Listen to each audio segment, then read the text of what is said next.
Good evening. I'm calling this meeting to order. The time is precisely 5:30 p.m. in accordance with the Texas Open Meetings Act, Texas Government Code, Chapter 551. This meeting is officially open with a quorum present. I'm going to hand off the program to Barbara Griffith and Claudia Garibay. Ms. Garibay will start with the pledges, and then she and Ms. Griffith will rotate back and forth with recognitions. Is that correct, ma'am? That's correct. All right. Thank you.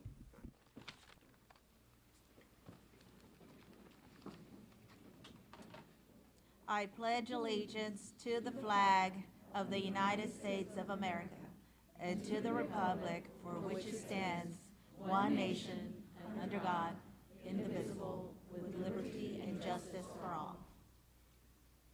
Honor the Texas flag.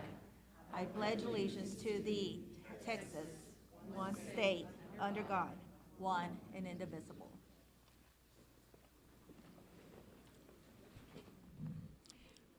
President Jackson, trustees, and Dr. Scribner, tonight we would like to recognize our community partner, Hilltop Securities Incorporated, for their support to the district's Career and Technical Education Department. Because of their generous funding of not one, but two science, technology, engineering, and mathematics, STEM, mobile innovation trailers, Fort Worth ISD students now have more access to on-site STEM content and careers. A preliminary unveiling of Fort Worth ISD's new STEM mobile trailer took place recently. STEM teachers lead students in engaging activities that build skills and expose them to STEM career pathways. This new mobile lab is a great addition to the Fort Worth ISD mobile STEM trailer fleet. The trailer will travel throughout the region's elementary and middle schools, providing campus-tailored lessons in career and technical education. It will also serve as a great marketing tool to recruit students for the district's high school CTE programs. Mr. Michael Ball, Senior Vice President and Investment Banker of Public Finance for Hilltop Securities Incorporated, is here with us tonight. Mr. Ball, if you could please stand to be recognized.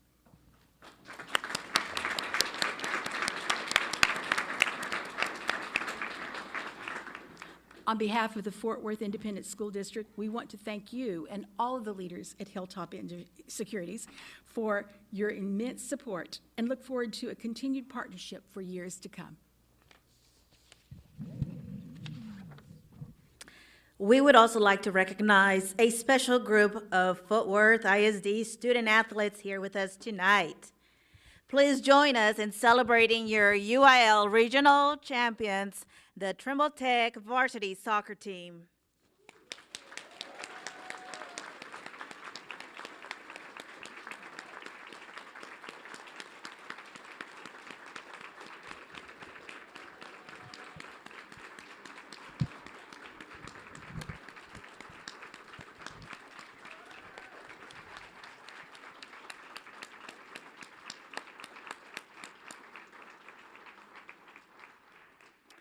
The team is composed of Andres Martinez, Jr., Senior Aaron Ceja, Sophomore Joshua Olivas, Senior Yahin Sanchez, Senior Leo Mireles, Senior Lou Ka, Junior Eric Perez, Julian Hernandez, Senior, Junior Alex Compian, Senior Jonathan Villalpando, Senior Daniel Gutierrez, Senior Ivan Mulgado, Senior Daniel Jimenez, Junior Benjamin Jimenez, Senior Josue Chavira, Senior Alan Almaraz, Junior Edgar Munoz, Junior Paul Mendoza, Senior Dylan Lopez, Senior Juan Luna, Senior Jose Galeano, Senior Diego Olalde, Sophomore Damian Peralta, Senior Uriel Sanchez, Manager Jasmine Macias, Trainer Da Ley. Once again, this is your UIL Regional Champions Trimble Tech Varsity Soccer Team.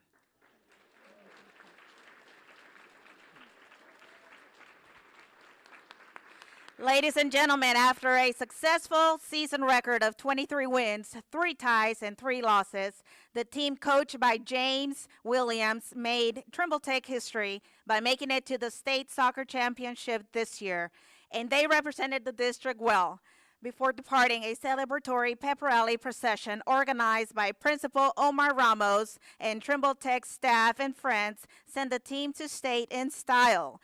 The team had a great state performance with 2 of their team members named to the state all-tournament team, including forward Daniel Gutierrez and defender Leo Mireles.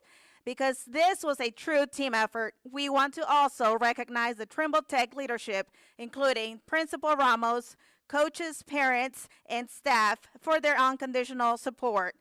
Please stand, parents, to be recognized.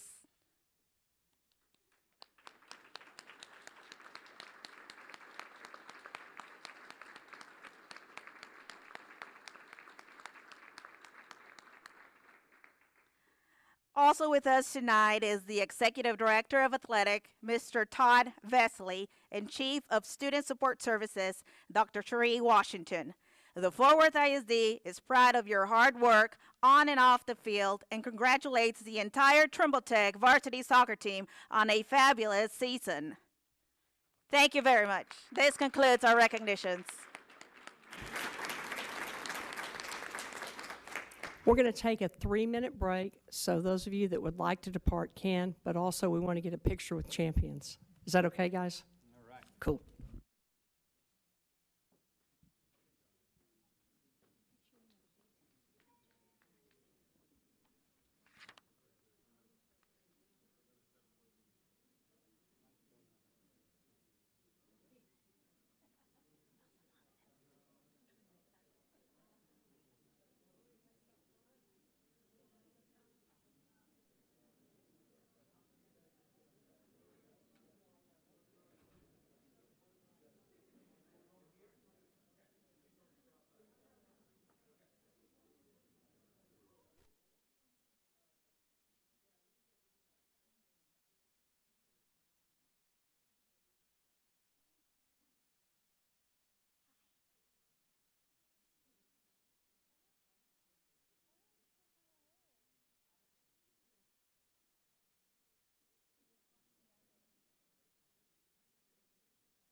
Thank you to Ms. Garibay and Ms. Griffith, and as well, thank you to the Trimble Tech High School soccer champs.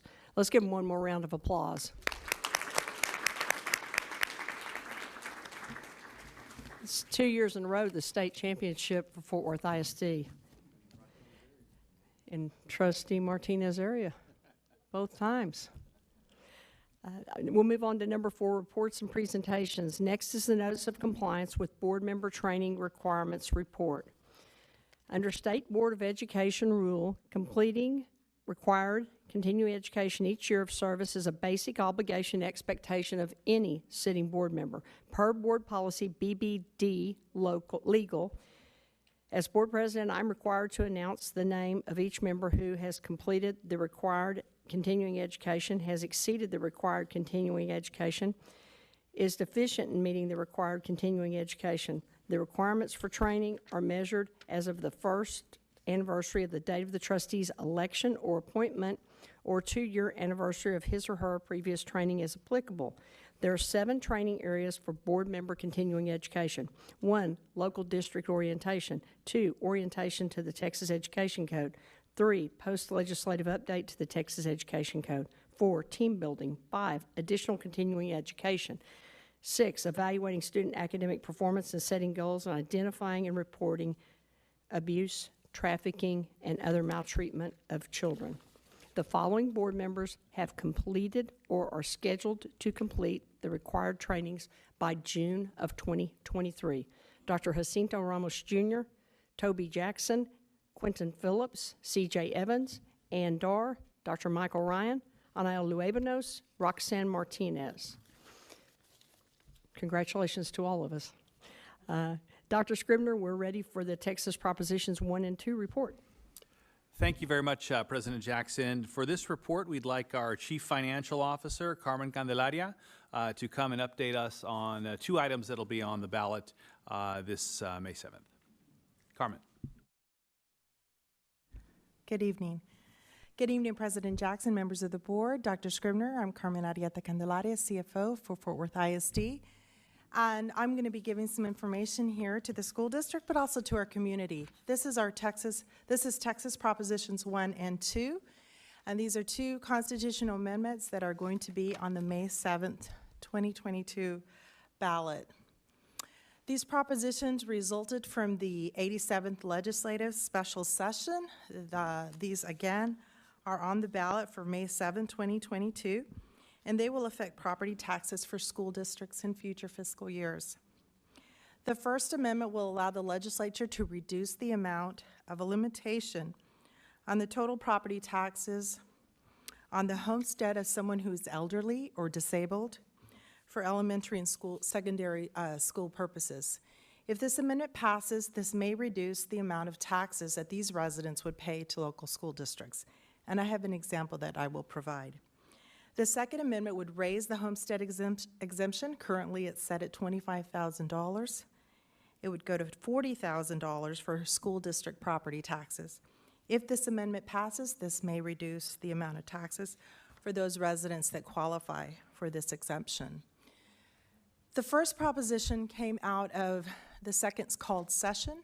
Senate Bill 12 provided for a reduction of the frozen levy to reflect property tax compression that's been occurring since 2019, again contingent on the passage of that constitutional amendment. Again, it affects elderly or disabled taxpayers whose levy has been frozen.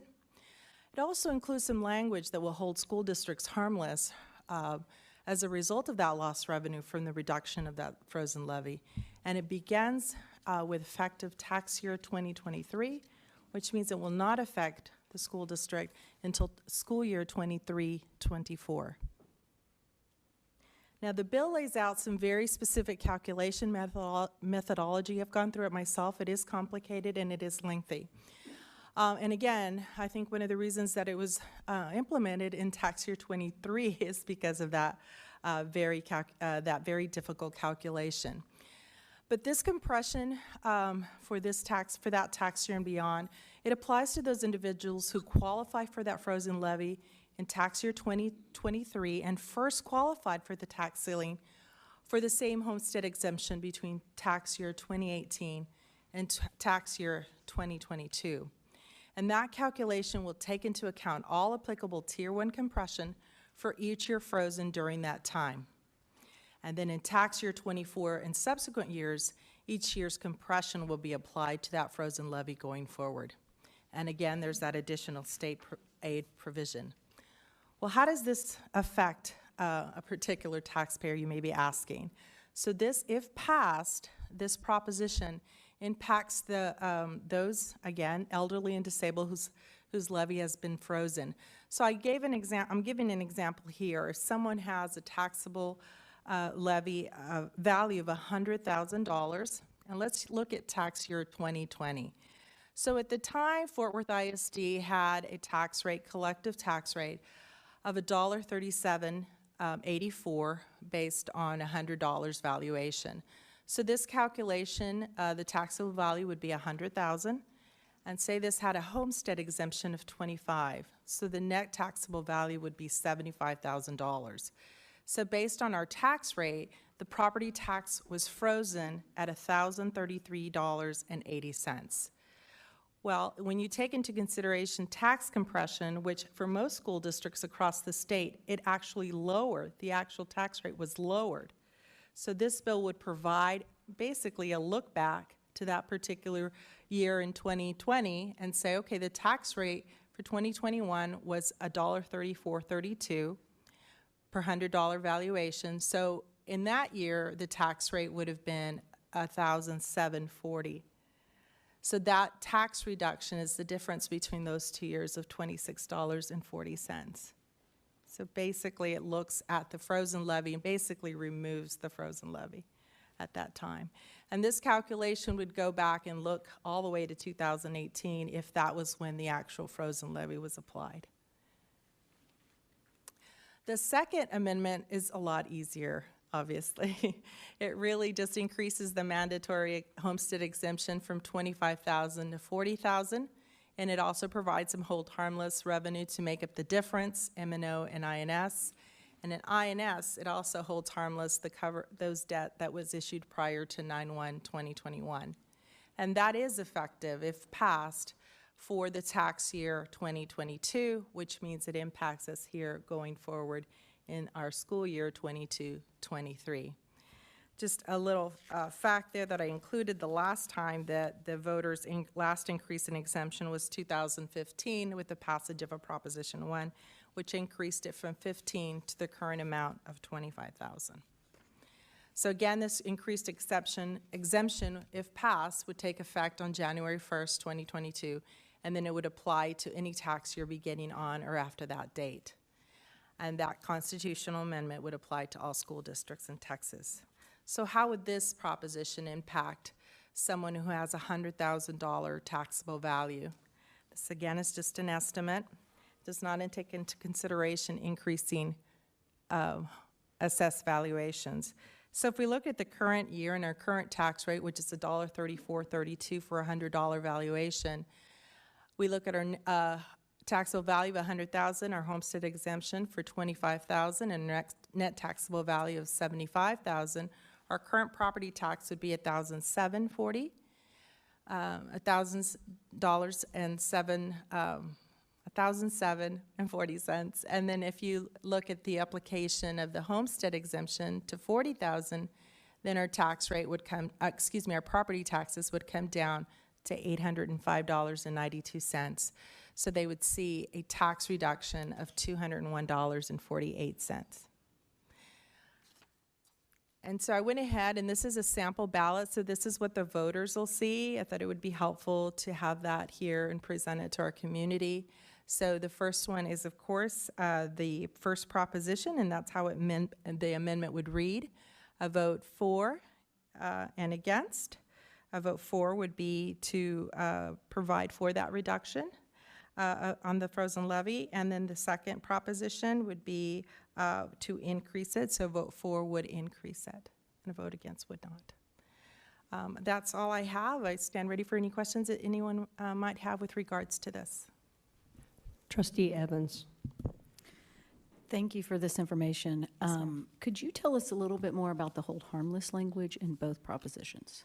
Yeah, so the hold harmless basically says that the districts would, the state would step in and provide us additional state revenue, depending on whatever their calculation would be. But the general theory is that they would provide additional state revenue to the districts in order to hold them harmless from any impact that these constitutional amendment would have. So in other words, it would not be the districts would not be impacted if this was adopted.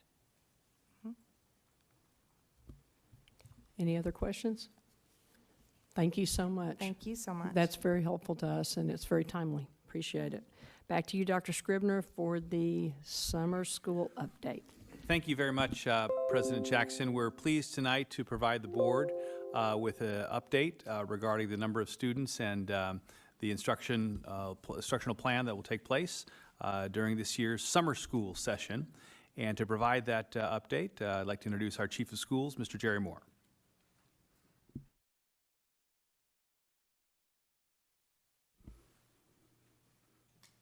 Thank you, Dr. Scribner, President Jackson, members of the board. We're pleased to be here with you this evening and share exciting information about our summer programming and our summer learning opportunities for the students of Fort Worth ISD this summer. Before we get started, I would love to take just a couple of minutes to introduce my colleagues who are joining me here at the table this evening. I believe all of you know Hilda Caballero. Hilda is our Executive Director for our Carter Riverside and Diamond Hill Jarvis pyramids.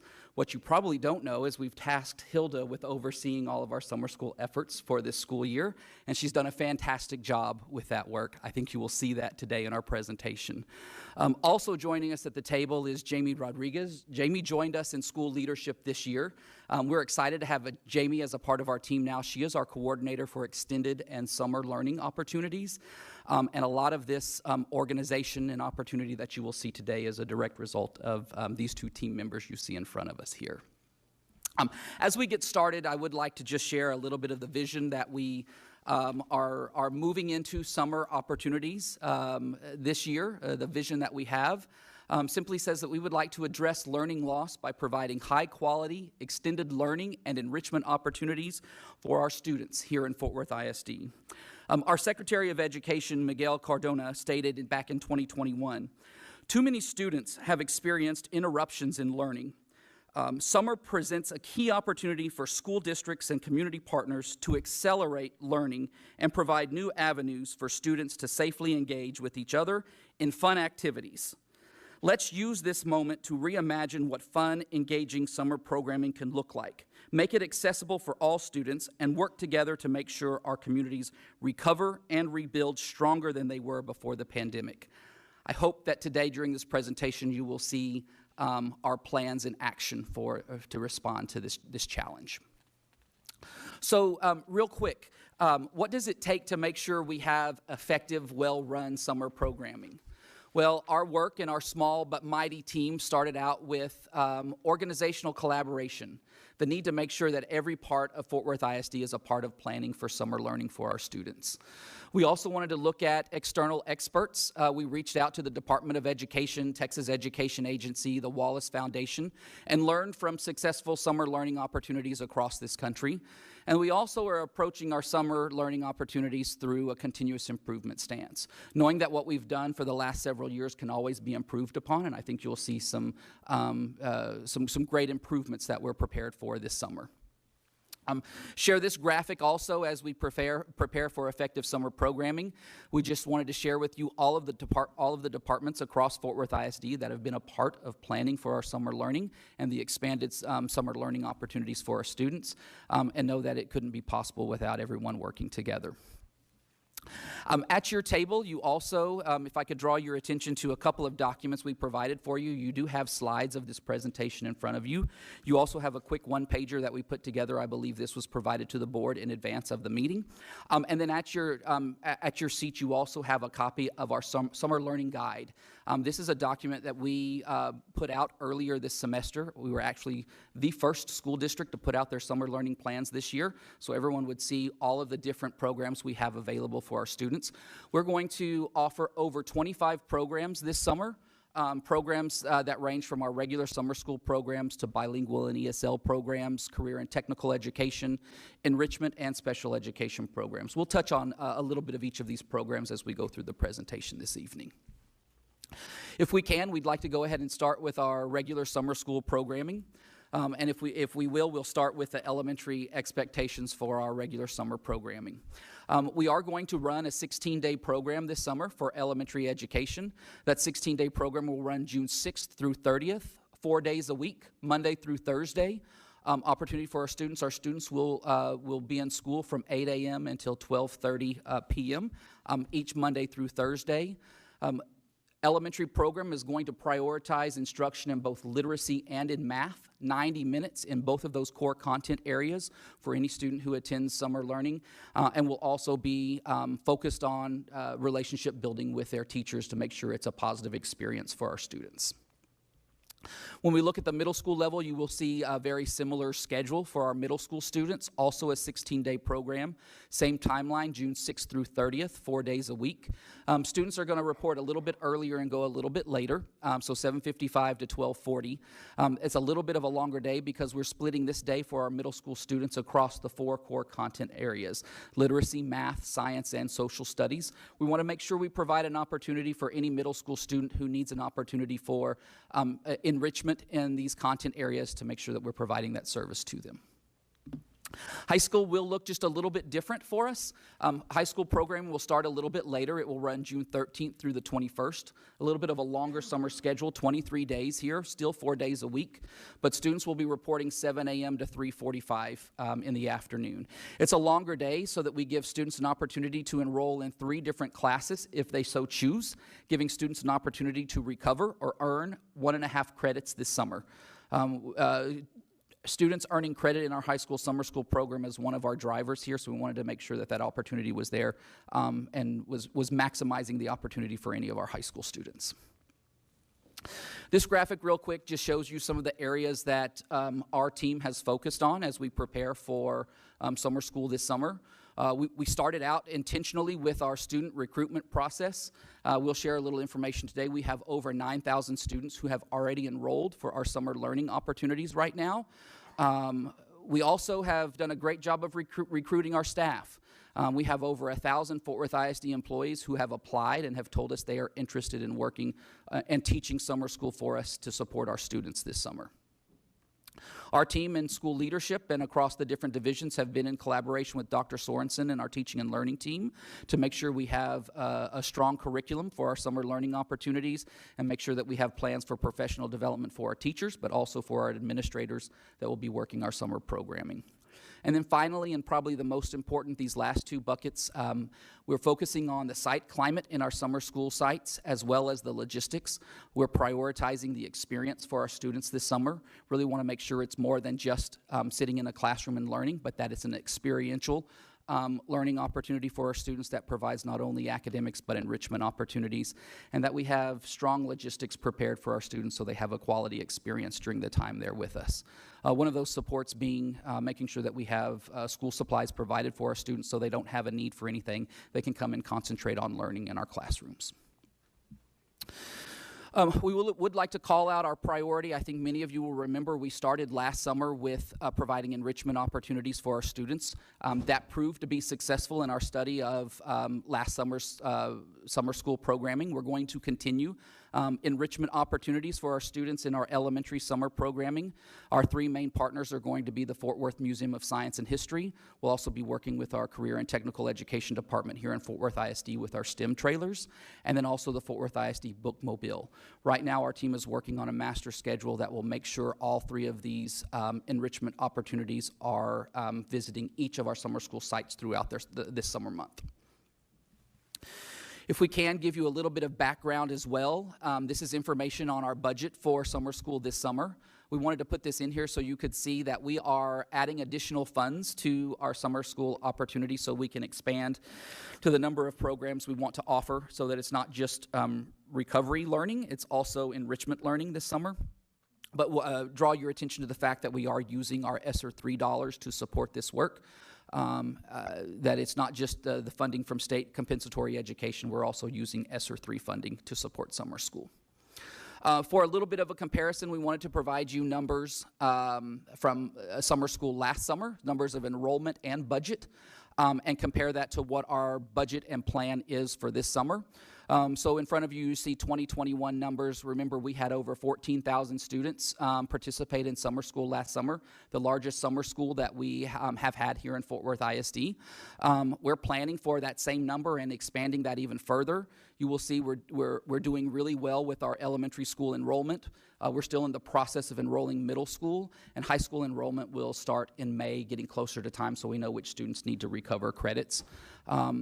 I put both budgets here just so that you could see the context where we are increasing our budget for summer school. We'll explain why as we go through this presentation. It also shows you that we have looked at prioritizing our ESSER spend to support summer school, because we know that this is an ideal expense for our ESSER funds of recovering from this lost learning opportunity through enhancement during the summer months. If we could dig a little bit deeper into our regular summer school staffing model. So we may have some questions about how we're supporting students this summer. We'll start with elementary here as well. At each of our elementary summer school sites, and I will just draw your attention back to your summer learning guide. All of our summer school sites are listed in your summer learning guide. We will have a lead administrator, a summer school principal at each site.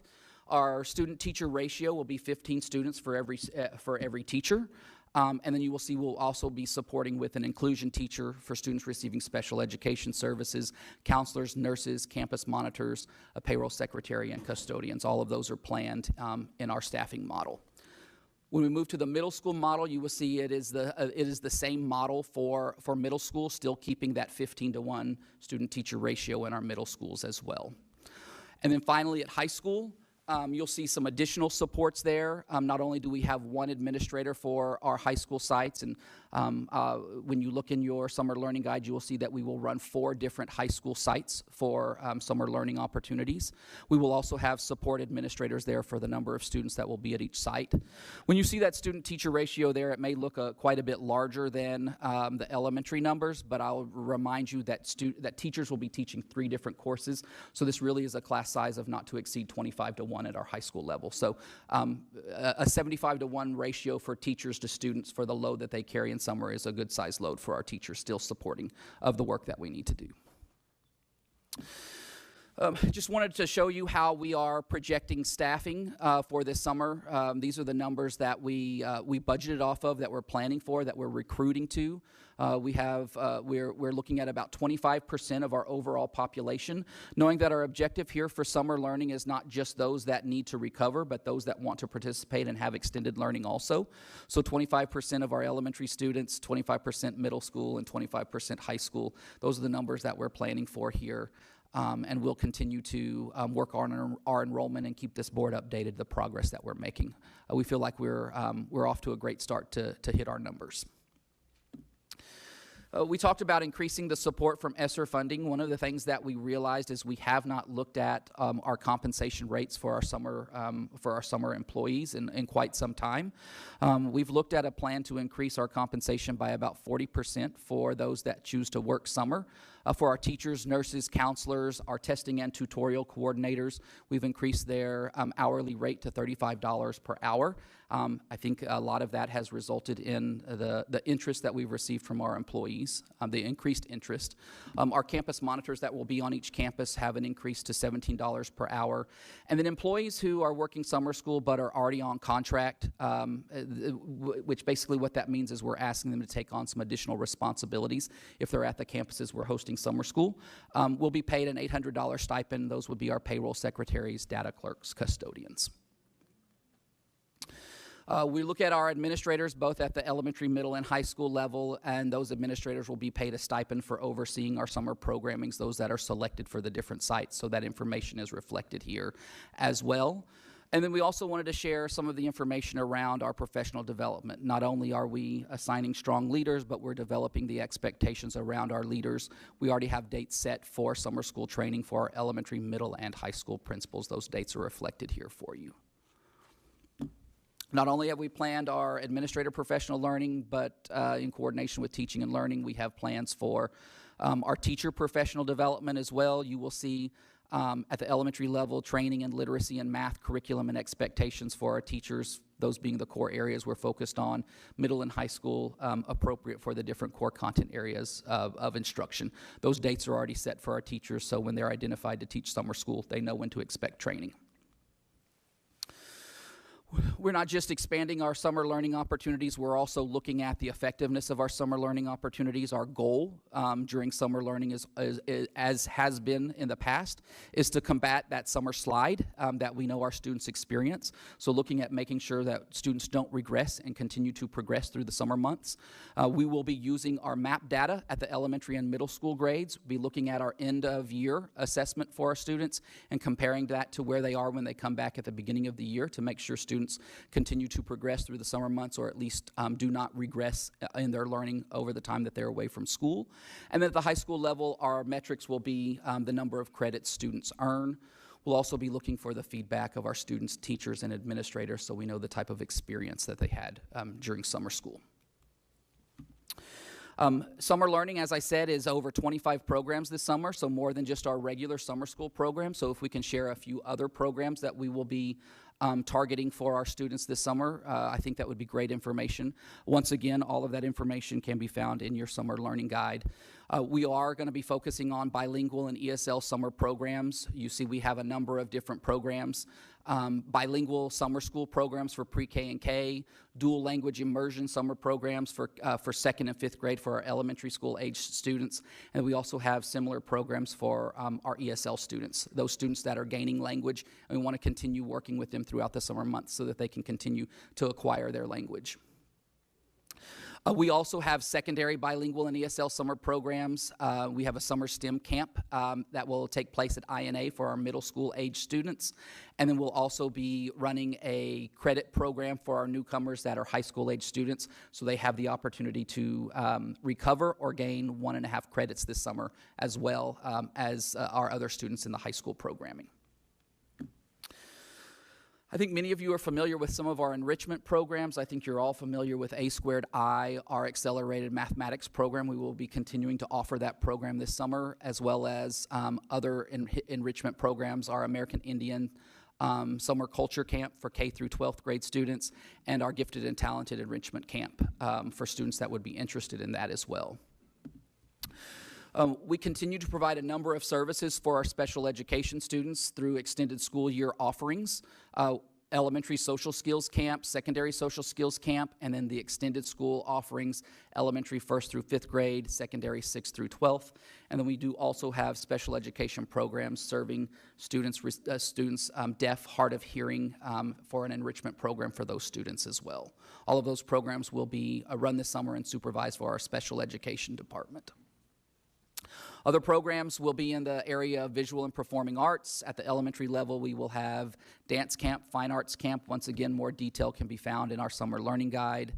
At the middle school level, a number of visual and performing arts camps that will be available for middle school age students.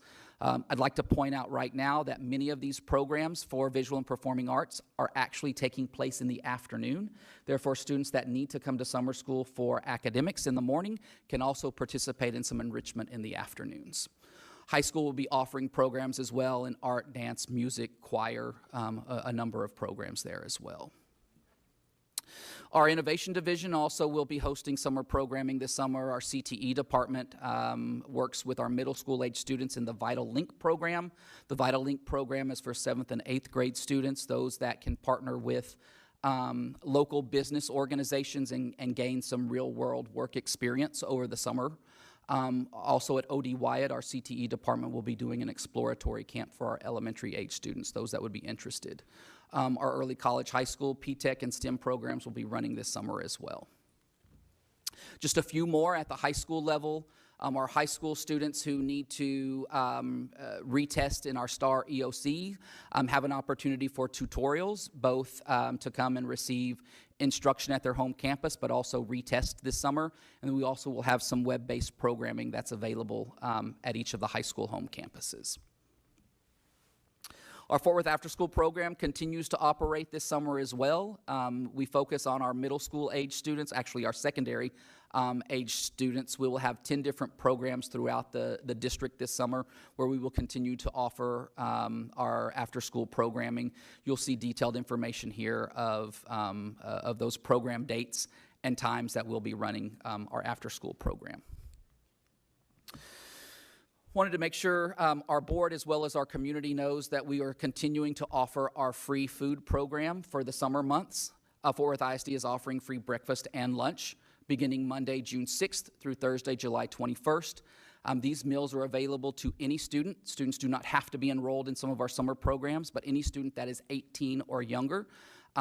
Here are the list of sites that we will be providing food service to our students at. So any of our students can come to any of these sites and benefit from our free lunch program this summer. And then finally, a couple of programs that we continue to work in partnership. I think you're all familiar with the work that Reed Fort Worth does around our Summer Scholars collaborative work. Some of that work will be taking place in some of our schools. Our Clayton Youth Enrichment programs will be going on in some of our campuses, and we continue to work with United Community Centers for some of the after-school program that they started this year. Want students to have the opportunity to continue that through the summer months. They'll be using some of our facilities as well. So as you can see, we have a lot of planned learning opportunities for our students. Hopefully, the information we've shared gives you an idea of not just our regular summer school programs, but enrichment opportunities for our students. Ms. Caballero, Ms. Rodriguez are here with me. If you have any questions, we'd be more than happy to answer any questions that you have at this time. Trustee Dar. Thank you, President Jackson. This is not the Student's Mother Summer School. This is No, not what ma'am. I had Right? to look forward to in the summer. So thank you for putting all this together. Couple quick questions. What was the rationale for reaching out to the Wallace Foundation? I think that was just from experience that the Wallace Foundation had from running extended learning opportunities and summer programming across the nation. One of the things that Jamie did as she came in, and we asked her to really look at what quality summer programming looked like, knowing that we wanted to move past just our traditional credit recovery or learning recovery opportunities and see what enrichment opportunities really could benefit to our students. We knew Wallace had done that work across the nation and thought we would gain great insight from them. Okay, thank you. I agree that learning is an emotional experience, and you learn better when you're having fun. Yes, ma'am. For the staff applications, is Fort Worth ISD accepting applications outside of the current Fort Worth ISD employees, or is it limited to people who are already employed by Fort Worth ISD? Jamie, you may need to help me with that either, but I believe we are focusing on our Fort Worth ISD staff. We've had over 1,000 staff members respond locally within our district, and we feel like that's where we're concentrating on the work. But Jamie, any additional information? You're correct. Right now, our application is only open to Fort Worth ISD employees, full-time employees. Okay, thank you. Will we be getting a report, just even a one-pager with some of the beginning of the summer, it's not beginning of the year, but some of the beginning of the summer evaluations and the end of the summer evaluations?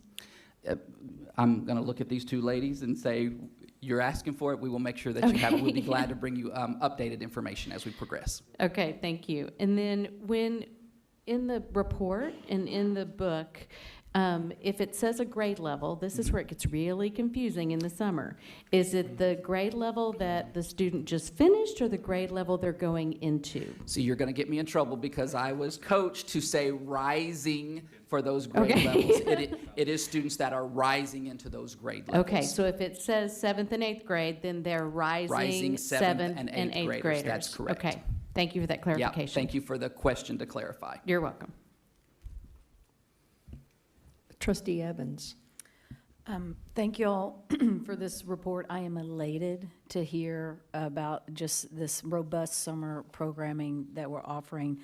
To kind of piggyback on Trustee Dar's request about the data or the growth, I'd like to pre-request when we get the fall map data for reading and math, I'd like to see a growth, or I'm sorry, I'd like to see a separate demographic for these students who have attended this summer, if possible. So we could, if it's 16 days of school, 16 half days of school, I don't know how much that assessment at the end of the summer may give us, but that coupled with the rigorous instruction they're going to get in the fall, are we going to see a pop with these students who've attended in the summer? So thank y'all, though, for all the hard work gone into this. It is evident with 9 departments. This is no small feat, and I'm really excited to see this roll out. Trustee Luebanos. Thank you, President Jackson. Thank you for this report. Are we going to provide transportation for those students who live outside their immediate school zone? Yes, transportation will be provided for this enrichment programs. We are asking all of our program managers to submit, if they need transportation, to please submit a request to our transportation department. Great, thank you. And then do we have the demographics of students who are enrolled as of now and see where we are and see if we can reach out to the other, I mean, if it's, one is lower than the other ones, can we reach out to the other ones to encourage them to attend? Absolutely. At the moment, we are taking all registrations, through what our campuses are recommending, and they are reaching out to parents. They're reaching out to all parents for the students that need that extra push or that just continue to need that acceleration. So we are reaching out to all, but we can get you a demographics report if needed. Great, thank you. Trustee Martinez. I think my question is pretty similar. Based on the current enrollment, are we reaching the students who need the summer learning programs the most? And are there any areas where we could use a bigger push? We are reaching all of the families. They are excited and enrolling their students. There are some families that do have some opportunities to be with family, outside of this, but we are encouraging them. We continue to have the enrollment open for them. We're not going to close the enrollment because we want to continue to build, for any student that needs it, we want them to enroll. So we're going to continue the registration process. Trustee Martinez, I think one of the numbers you saw were our middle school numbers. That's an area that we were just talking about actually earlier this week, a target area that we continue to recruit there. We think there's opportunity to get more of our middle school students to enroll. Yes, and currently, thank you for bringing that up, Mr. Moore. Our principals are looking at their student data and looking to see, to encourage students to enroll. So they're waiting on those grades to come in, but they are seeing the opportunities for students to come and enroll and encouraging them to also attend for those enrichment opportunities. Great. Yes, I've seen the flyer and the communications going out around that. Looks great. So thank you. Good. Okay. Thank you. Trustee Dar. I apologize. I thought of one more question. How does a student's attendance at summer school, how does that factor into the requirements of House Bill 4545 and the tutoring that is required of students who did not pass one or more of the STAR assessments? Thank you. Thank you for your question. So we're planning to ensure that we're keeping attendance and we're documenting the interventions in our branching minds. So we're working right now in making sure that just like we're doing for high impact tutoring and we're doing for other interventions, that we do the same with summer school. And we will be in our teacher trainings, I'm so sorry. You're fine.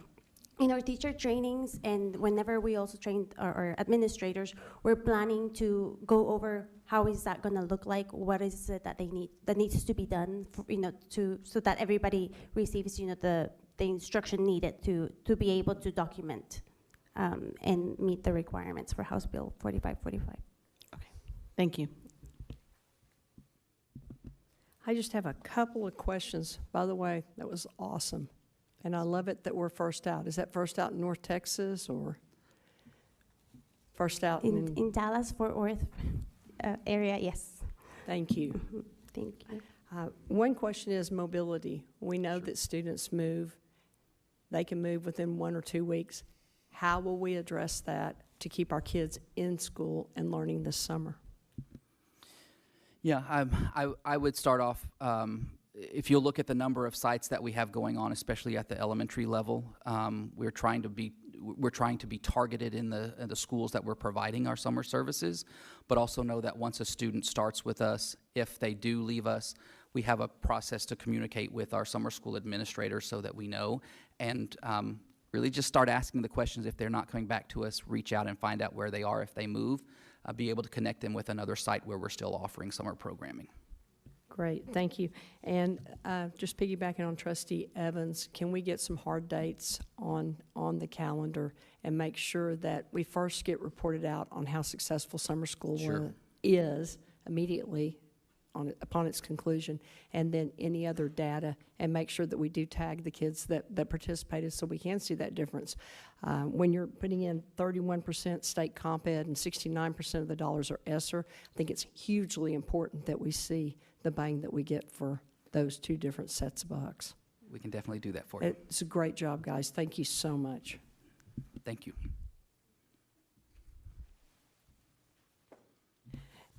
At this time, we'll move to number 5 on the agenda. We will hear public comment addressing items on this agenda as well as items of a general nature or topics not specifically listed on the agenda.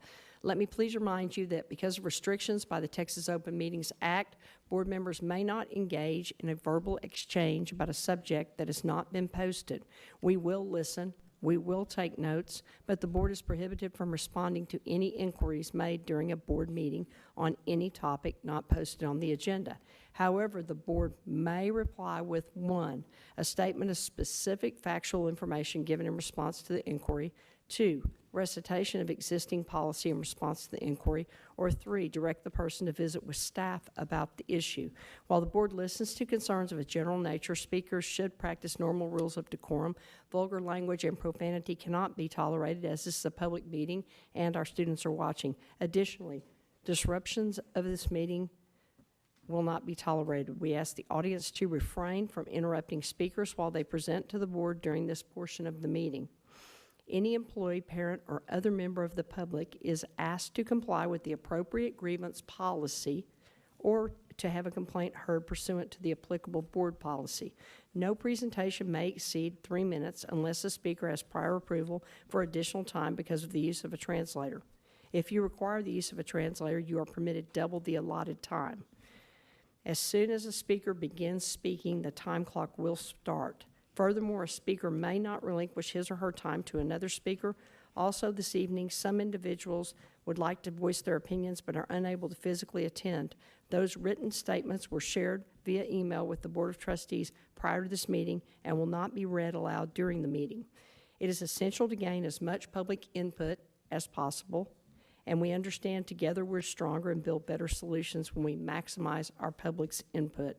I ask that you please observe these rules for the purpose of effectively accomplishing the business of the meeting in a timely manner. Rhonda Lewis will be our first speaker, followed by James Stewart.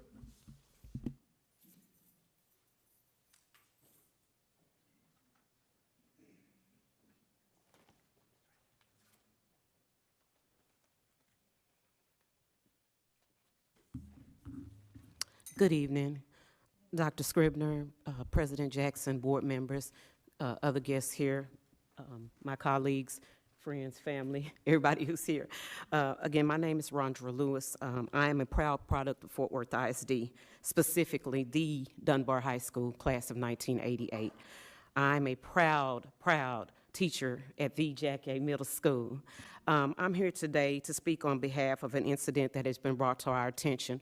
On Friday, we were made aware that PLA, Phelan Learning Academy, has submitted to this board a request to reject the contract or renewed contract of our current principal, Lakeisha Sasser.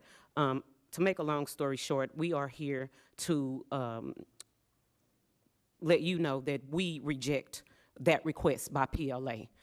We have never seen a principal come into a classroom and teach from her office because we are short-staffed. we have never seen a principal go to bat for our scholars the way she has.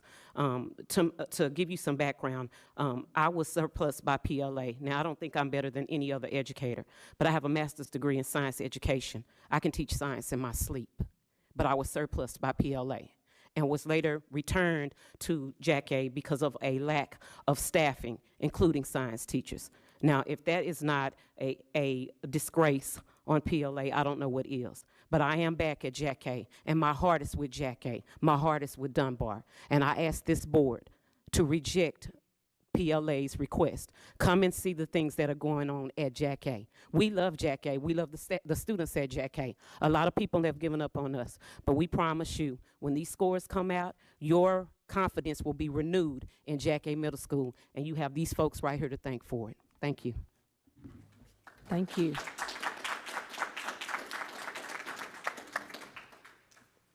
James Stewart will be followed by Ernie Moran. Hello, my name is James Stewart Jr. I'm a teacher at Jack A Middle School. I teach math at Jack A Middle School, formerly known as Dunbar Middle School. I'm currently I live in Cleburne, Texas, where I'm also a candidate for the Cleburne ISD School Board Place 7. In my past, I had demonstrated and protested at Flint, Michigan for school rights for the children.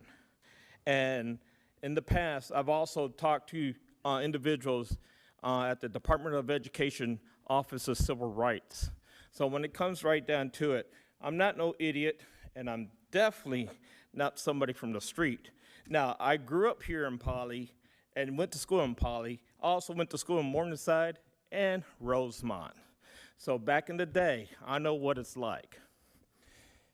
According to No Child Left Behind, which is based on the 65 Elementary and Secondary Education Act and reauthorization of 1994, basically states that supports standard-based education reform that is based on the belief that setting high standards and goals. Well, how can you set high standards and goals if you're constant changing out the principle? Think about it. A mechanic goes in, he diagnoses a problem with your engine, but you change out for a new mechanic, and it's the same problem again and again. Until the problem is resolved, you will never, never get the adequate numbers that you want. And with that being said, I'll be happy to talk to OCR. I'll be happy to talk to the Office of Civil Rights, because my babies, my sons, my daughters are in my classroom, their rights are not being met. Now, their school, our school, my home, my secondary home, doesn't look good right now. But today, I went out to Benbrook, and I saw the new elementary school, and I saw the new middle school / high school that's out there. And you know what? My sons and my daughters at Jack K need the same thing too. So if you're going to delegate money over there, you know what? You need to delegate it to my sons and daughters. My sons and daughters.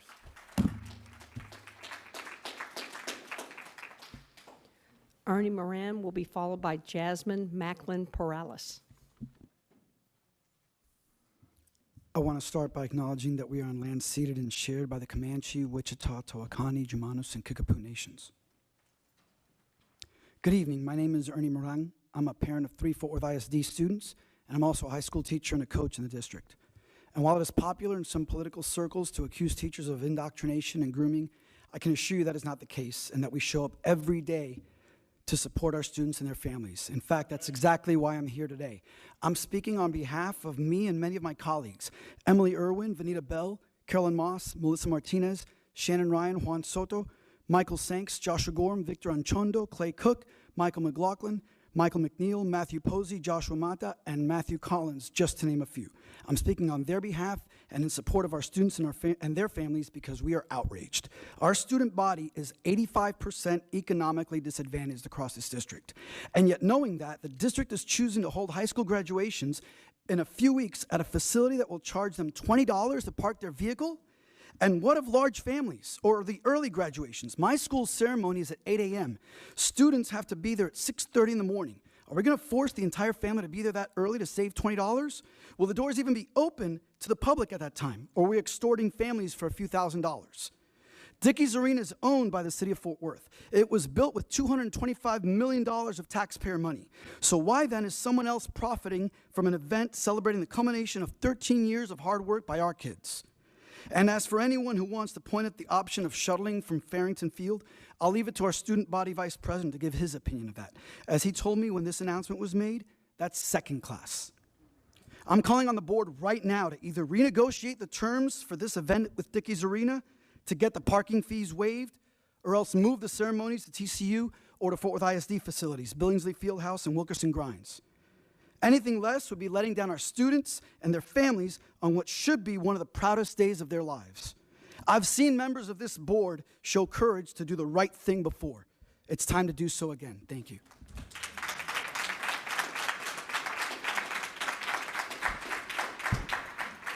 Jasmine Macklin Perales will be followed by Ali Cheka. Dear school board members, my name is Jasmine Macklin Perales. I'm an 8th grade certified math teacher at JCAT Middle School. I have been a teacher here since the start of my career 3 years ago. I'm the lead of the 8th grade department and the math department.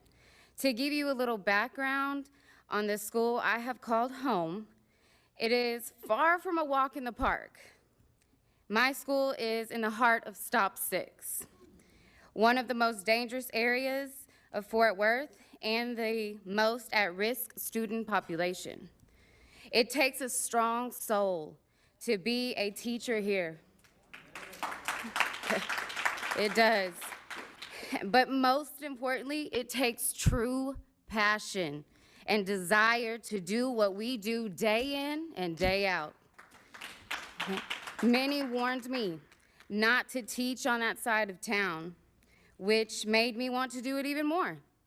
I knew that JCAT would be here when they needed me the most. And I knew where I could make my difference. If anyone wants to be a part of the JCAT family, they have to have this mindset. Our scholars need not only an education, but guidance, love, and someone who cares, someone who's willing to listen. But more importantly, it is not for the weak. I say this as I watch the turnover rate be more drastic at any school that it has faced, and this includes the administration.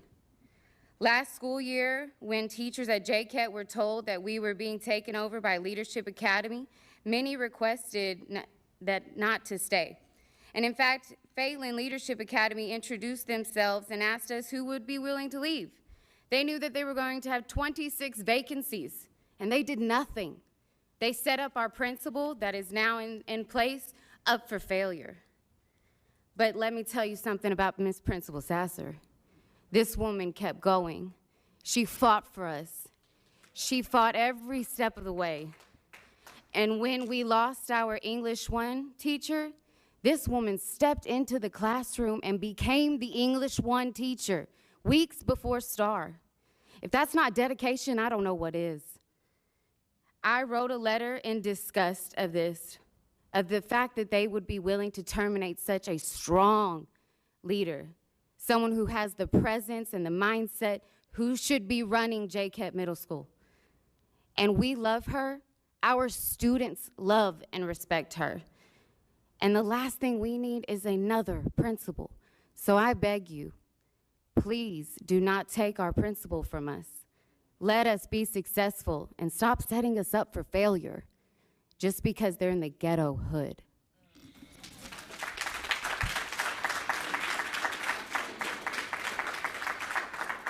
Ms. Cheka will be followed by Tanya Robertson.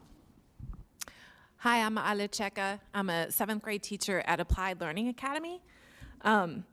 I don't have anything new or sparkling. I just want to pester the board about literacy and equity. On the one hand, today is a Monday, which means I met with the entire 7th grade to talk about their reading.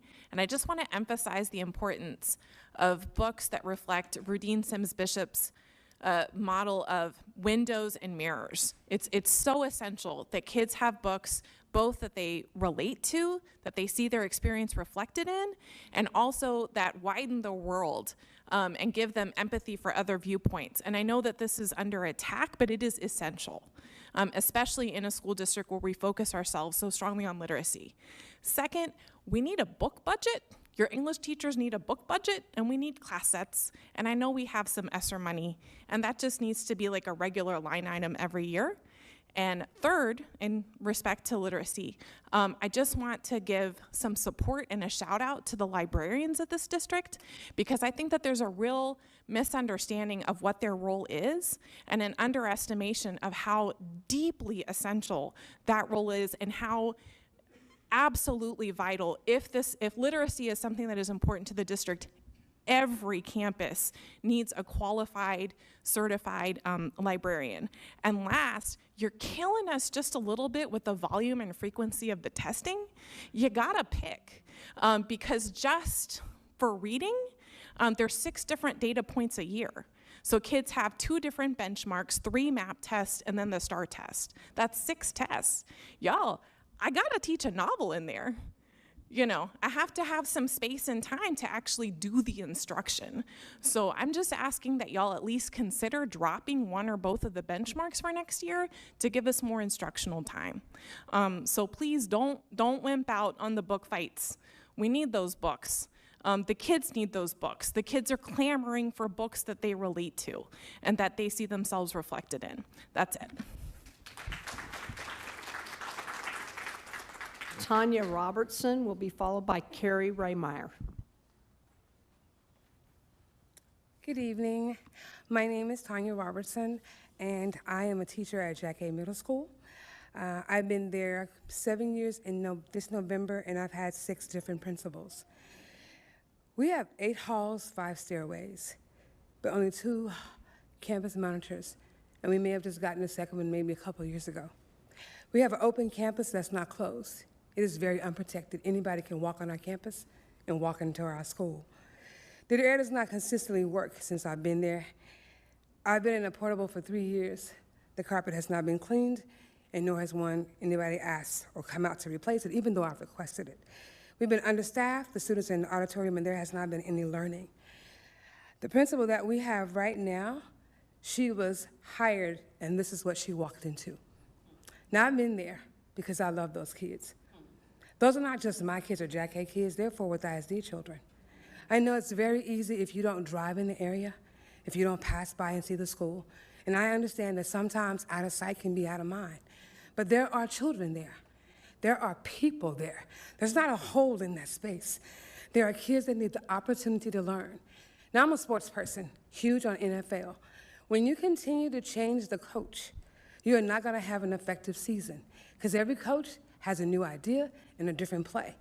We've had 6 different coaches, 6 different ideas, 6 different plays. The only thing that remains are our students. They have to have some consistency so they'll know what to look forward to. And so we need their help. Ms. Sasser, she genuinely cares about our students. And that's what's important to me, because the clientele are my kids, not everybody else. It's the students, and she cares about them. They're right. She does teach English 1. She does go in the cafeteria and do cafeteria duty. She does have her radio and work the halls. She does go figure out where there's a fight is and try to break it up if she can get there in time. She does all of that. Even while doing that, she encourages kids to go to class. If they don't, she tries to send out a letter and call parents and say, hey, your kid's not in class. I need you to come to the school, monitor, do something. We need them in the classroom. So we reject the idea that Phelan has the audacity to ask for a person that they hired that hasn't even been there a full school year to leave when she's making an impact on the school and she's in the trenches with the teachers and the students. I'm not saying that every principal there has been bad. We have had some good ones. But at least give her an opportunity. Don't turn a blind eye and say, okay, that's their kids. It's your students. It's your children. They're part of Fort Worth ISD. They're not Phelan's kids. And failing students, they're all of our students. They're somebody's grandkids, somebody's niece or nephew that maybe you knew, or maybe your own. So just think about that. Don't forget that they are important. And don't take away the one thing that we've had that's been effective this year. Don't take that away from our kids. Don't take that away from your children. Thank Just you. remember that. Thank you. Carrie Raymeyer. Carrie Raymeyer will be followed by Jonathan Maxwell. Good evening, Board. I've got 3 issues to address tonight. First, it was wrong for President Jackson to throw Mrs. Crossland out of the last meeting. Giggling too loud was the pretense, but I think it was actually because the board was embarrassed by the sign she was holding when the superintendent search firm that Jacinto Ramos was pushing was presenting to the board. Others during these meetings have been much louder and actually disruptive, including board members, and have not been removed. This is unequal treatment and violated her First Amendment. Secondly, I highly suggest the board does not approve the meeting minutes of the February 14th Racial Equity Committee meeting. They're incomplete and don't reflect what actually took place. Trustee Phillips left out the part where he shocked the attendees by arbitrarily changing the rules of how the session would be conducted, by limiting the number of speakers based on a lottery system and severely limiting the time allotted for each speaker, in direct contravention to what some attendees were told in advance. These new rules were ostensibly to save time. The minutes also left out how he then went on to break the state law by telling the audience they needed to turn off recording devices, and he spent a good 30 to 40 minutes arguing that he wasn't breaking the law, even though he was shown the law, which was very simply worded and clear as day. When the audience refused to have their right to record quashed, Trustee Phillips unilaterally adjourned the meeting, bypassing Robert's Rules of Order. This must be corrected. Third, there are 3 candidates for District 4 trustee, 2 men, a psychiatrist, and the other a community organizer, and 1 woman who is a small business owner. She is the only candidate without a conflict of interest with being a trustee. The psychiatrist, in fact, needs to withdraw from the race immediately. Not only does he not live in District 4, he doesn't even live in Fort Worth ISD. He owns a house in the district, but he rents it out. In fact, his opponent's sign was in the yard. He changed his voter registration to a house across the street exactly 90 days to the date before the election. A woman and her grown son live in this small home. However, he bought a $450,000 house with his partner in Crowley ISD in October of last year.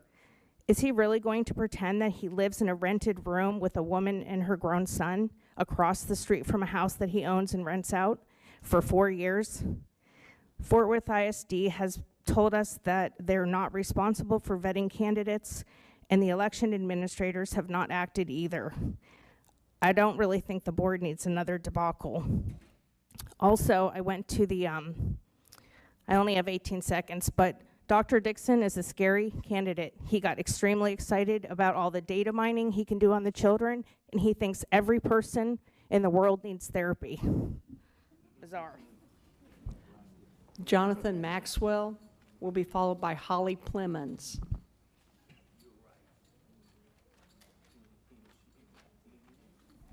I'm always humbled when I think about how amazing of an experience it is being an American. Just this past week, I read a headline that Elon Musk is buying Twitter for $44 billion. Evidence in itself of what someone in this country can do with intellect, wealth, and a penchant for pettiness. Good evening. For those of you who only know me as a line item on a docket, my name is J.P. Maxwell. I have taught U.S. history at JK Middle School since October. I'm a high school dropout that built a multi-million-dollar corporation in my 20s. Recently, a city council candidate from South Dallas. And since the beginning of the pandemic, I've been awarded 2 college degrees, inducted into a number of honor societies, scored in the top 1% on my LSATs and GREs, been accepted into 3 competitive grad programs. At some point, I found time to become a professional tattoo artist, and I caught COVID twice this school year. I am not here to appeal to your emotions and empathy. I quickly learned during my tenure as a CEO that certain levels of success necessitate a lack of, shall we say, compassion. After all, those at the top often dictate morality with policy. It is the same thing, after all, am I right? I learned a lesson that I feel obligated to share with the school board. People come before policy. Let me repeat that. People come before policy and politics. I'm just a history teacher, so I'll let lawyers use terms like negligence and culpability. I'm here to speak a language we understand, bureaucracy. I'm familiar with the politician and the bureaucrat, so hear this. I understand that Fort Worth ISD took an opportunity to create a degree of separation between a failing school and protecting their budget. After all, if the school continues to fail, it's not Fort Worth ISD's fault, it's Phelan's, and we can protect our budget for pet projects in other communities. I'm going to skip forward. A school's first job is to have teachers in the classroom. My students have been without teachers all year, period. There's nothing left to say about that. 8th grade students should have science teachers, English teachers, math teachers, and social studies teachers. I don't care who's running the school, whether it's PLA or Fort Worth ISD, somebody should have done something. You've been informed. I don't know if that represents negligence in a court of law. Again, I'm not a lawyer, I'm just a history teacher. My students, the people you exist to serve, do not have teachers. They've been under constant duress in an environment that can only be compared to a prison. I only have 3 minutes, so I cannot mention the psychological conditioning this school district is allowing to happen to 13 and 14-year-old students. There's a few scenarios. One, everybody signs a Form 100. It's not going to happen. Or you wait 2 years, let PLA's contract run out. That would be under the assumption that nobody from JK Middle School says anything about what's happened this school year. Or you move forward with cause and remove your contract with PLA. That admits culpability. Again, I'm not a lawyer, I don't know. What I do know is my students are people. They are not line items on a budget. They have names, they have personalities, and they deserve every opportunity that every other student in this school district gets.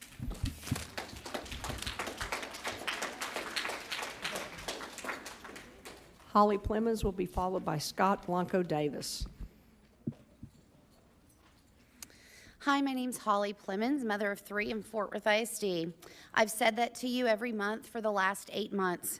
I say it because that's what I am, a parent with children in Fort Worth ISD who's forced to pay taxes to Fort Worth ISD.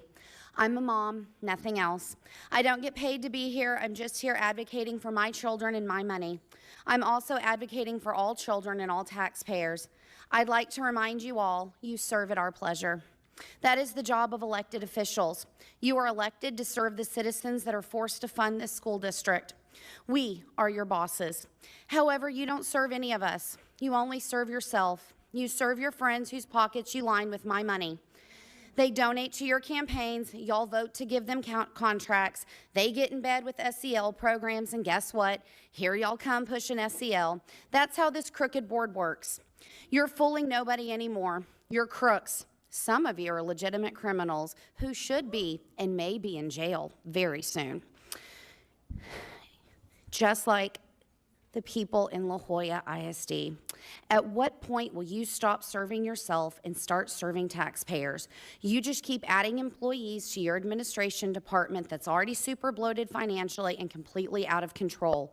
You add employees who are surrounded by controversy. Does nobody do background checks on new hires? You just recklessly spend my money like a teenager with daddy's credit card. At what point is it enough? At what point have we had enough? When families can't afford to stay in their homes, if that's the point, let me make you aware. It's here, it's now. People are losing their homes over taxes, as you should know, since you awarded Linebarger the contract to sue homeowners who are delinquent on their taxes to Fort Worth ISD. At what point will our scores get so low that you'll finally pull the plug on these wasteful departments and programs that do nothing good for students? They have not been proven to help students, only help the finances of the salesmen that push these grifts. There's no data to prove that SEL and DEI helps anyone. Go ask for it like I did. You'll get the same response that I did. There is no data that shows it improves anything except those in on the grift. Your REC is a joke. Where is the concern from them over the fact that Dr. Brian Dixon has admittedly committed tax fraud and is trying to take advantage of the citizens in that district? He does not live in District 4. What about equity? Yep, it's a scam, and you've now proven it again. Enough of this. At no point have your scores been lower. At no point have you ever had more involved group of parents that care about all children in Fort Worth ISD, and you refuse to work with us because you won't make your donors to your campaigns happy. Enough of your politics and corruption.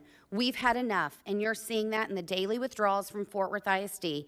Start doing the job you were elected to do. Work for me, even if you don't like who I vote for.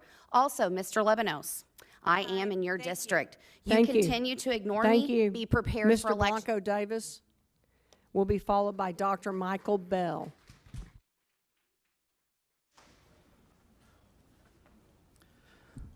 Good afternoon, Dr. Scribner, board members. It's a pleasure to be here. Wow, a whole 3 minutes. As you know, I've come in the past to talk about teacher support and teacher retention and how to get new hires on teachers. And I'm really concerned about our district, and that support and the frustration, I think, is kind of being shown today. I kind of feel bad coming in to talk about what I want to talk about. First off, I'd like to say something about stipends. A stipend is supposed to bring people in to do jobs that other people don't want to do or can't do. Y'all offered stipends in that $11,000, and we're wondering why we got so few people to fill those so needed positions. Well, it's because word gets around that your stipends are kind of a bait and switch. When the people get in and they're told they're given a stipend, then they go to their first department meeting and told how many hours they're going to have to do extra to earn that stipend. For a science stipend, it's somewhere between 20 and 24 hours. Well, you stick someone like me between a moral issue and a money issue, because I either take 20 to 24 hours away from my planning, that's 24 lessons I could have put an hour extra of planning in, or I go and get the $1,800. And in the last 6 years, I put my students first, and I haven't even tried for the stipend. I've given up almost $11,000. We have physics positions open all over the state. Why? Because they can go get a higher paying job somewhere else. They don't want to do 24 hours of extra in-service and presentations that don't enhance what they're doing in the classroom. You're asking me to do the same workshops I've done for 20 years. So do us a favor. Either make it easier to get the stipends through flex hours, or do away with all the extra and just say thank you to your chemistry, physics, calculus, pre-cal, all the jobs that are hard to fill or people don't want to do, and just give it to them. They're already doing the work. Because what ends up happening is when these stipends have so many loopholes to jump through, after all the training we get, then another district offers a better stipend with no loopholes, and our highly trained people are gladly taken at another district as they leave in frustration. You train us, you overtrain us. Just give us a little bit easier way to get the stipends, because we're doing the work, and some of us are choosing not to do the stipends to benefit our kids. Thank you for listening. Appreciate it.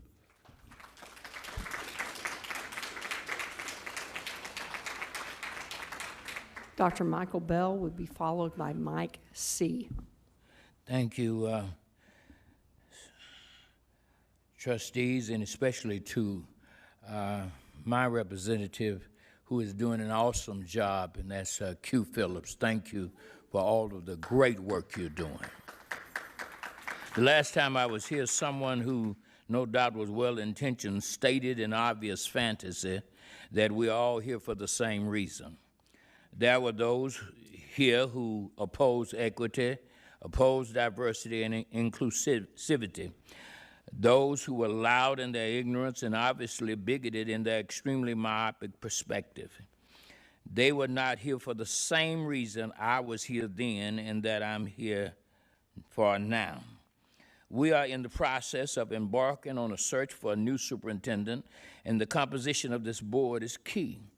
Early voting is already underway, and at least one of the candidates, Brian Dixon, has a plethora of unanswered questions about his eligibility to represent District 4. There are those in this city who, under the guise of helping our children, are pushing their own toxic agendas in this city's black and brown communities. It is being noised abroad in my community that even School Board President Toby Jackson is attempting to exert undue influence in the May elections. No, we are not here for the same reasons. Fort Worth ISD student body is over 90% students of color. And I agree that student outcomes vis-a-vis testing are abysmal. However, we must push back against this assault on our children's education.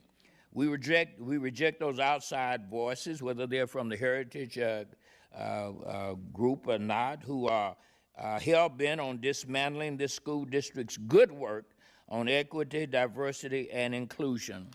It borders on insanity for anyone to propose or claim that America doesn't have a race problem. That's the stuff of fiction. Our district deserves a superintendent who has at least 1 foot planted in reality and is committed to helping ensure that our children are educated effectively enough to succeed in a culture that doesn't always recognize their value.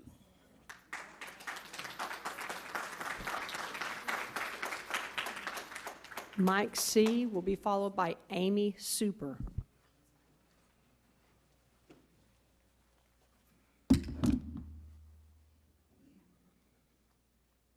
Good evening.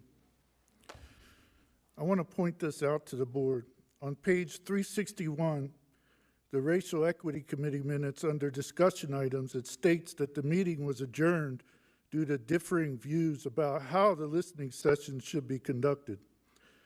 The differing views were this: the committee did not want to allow video recording of the meeting and indicated that anyone recording will be asked to leave. From my perspective, the committee has a Marxist group members in the committee known as United Fort Worth, and that evening they were present in the audience as well. This censorship is not within the law, in my opinion. This is a common tactic of the Marxist organizations to censor or attempt to censor any opposing opinions. The board has shown friendly relationship with United Fort Worth, a Marxist organization. They are on your committees, and trustees have shown a friendly relationship with the UFW. Since that meeting, all meetings are now held in secret with no public oversight or participation. Dismantle and defund the Racial Equity Committee.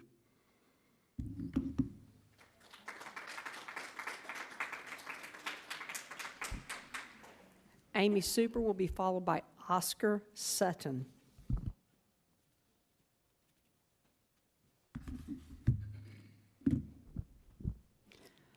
I too see that buried on page 358 of the 400-page agenda for this evening, you have approved minutes from the December and February REC meetings. Before you do so, I highly suggest that you review said minutes and compare them to the video and transcriptions of said meetings, as both sets of meetings are highly misleading and clearly meant to misrepresent and hide any record of what actually occurred, didn't occur, what was said, and what wasn't said. Firstly, the minutes from the December meeting. While there is mention that Trustee Phillips tabled the agenda, the entire agenda is still part of those meeting minutes printed in your agenda tonight. This gives anyone reading these minutes who is unable to attend the impression that those agenda items were discussed or acted upon. That did not transpire. Minutes also reflect Trustee Phillips, after audibly tabling the agenda, then instead used the remainder of the meeting to ask the committee members to discuss the why for serving on this committee and the why they feel this work is so important. This committee, the direction by Trustee Phillips was done after he made an emotional speech about his then co-chair of the REC committee, who had recently admitted to leaving a vulgar-laced voicemail for a Fort Worth ISD parent, which she initially denied but later admitted. This individual also placed the lives of current Fort Worth ISD students in jeopardy by posting on social media the schools they attend as part of her effort to publicize the names of the parents involved in current and still ongoing legal actions against Fort Worth ISD. This same former co-chair of the Racial Equity Committee also posted clearly racist and vulgar posts, all activities demonstrating unprofessional behavior that goes against everything this particular board-appointed committee supposedly stands for.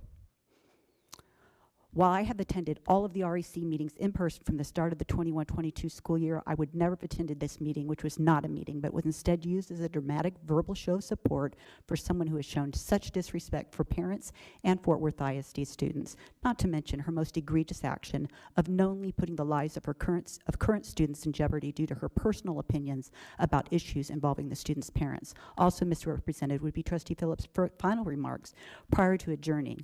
I have a complete transcription of the meeting, and Trustee Phillips did not, quote, invite the audience to the next REC meeting for an opportunity to hear perspectives from the meeting. He instead said that he would like to, quote, invite all y'all that seem to have issues with the work we are doing as members of this REC committee to come to the next meeting, and we want to hear what you have to say about what we're doing. We want to have a conversation, so I'm inviting you to come to the next meeting. That is not what occurred.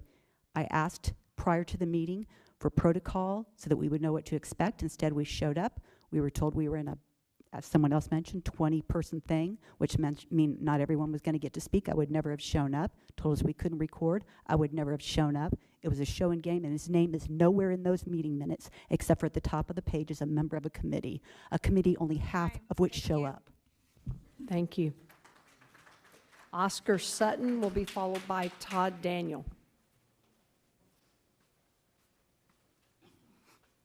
Good evening, Board.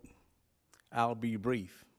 Equality, equity, fairness, concern, genuineness for our students don't seem to be in your vocabulary and what you're concerned about. So let's try separation, segregate. Why don't we just take our money, the black and brown, take our money and get the regulations away from Fort Worth ISD?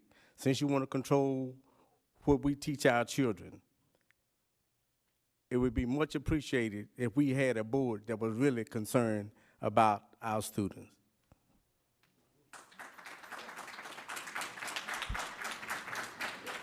Todd Daniel will be followed by Emery Wilson.